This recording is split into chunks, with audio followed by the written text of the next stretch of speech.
بسم اللہ الرحمن الرحیم۔ میرے محترم دوستو بزرگوں،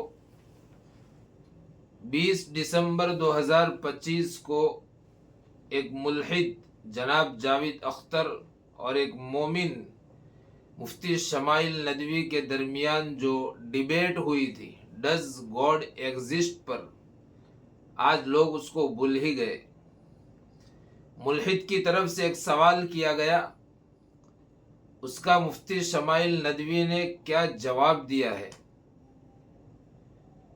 پورا اسٹوڈیو ہکا بکا رہ گیا ان کا یہ جواب سن کر۔ آپ بھی سنیے اس ویڈیو میں اس ملحد کے سوال کا جواب اور اپنے ایمان کو ذرا تازہ کیجیے۔ سنیے اس ویڈیو میں۔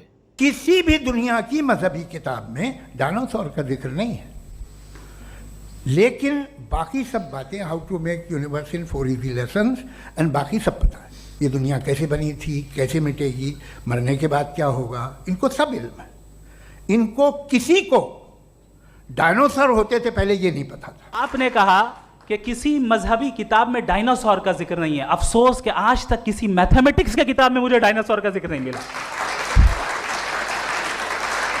تو اس کا مطلب میتھمیٹکس کی کتاب بیکار ہے؟ نہیں، اس کا وہ ٹاپک نہیں ہے۔ ریویلیشن کا اور مذہبی کتابوں کا ٹاپک یہ نہیں ہے کہ آپ کو آ کے بتائے سائیکل کیسے بناتے ہیں، یا آ کر یہ بتائیں کہ جو ہے ڈائناسور کب تھا۔ وہ تو موریلٹی سکھانے آیا ہے، گاڈ کے بارے میں بتانے آیا، نان فزیکل ریالٹی کی حقیقت کو سکھانے کے لیے آیا۔ بہرحال میرے دوستو، کیا جواب دیا ہے مفتی شمائل ندوی نے۔ دعا کرو اللہ تعالیٰ دنیا میں جتنے بھی ایتھسٹ ہے جو اللہ تعالیٰ کے وجود کو نہیں مانتے، اللہ تعالیٰ سب کو ہدایت دے۔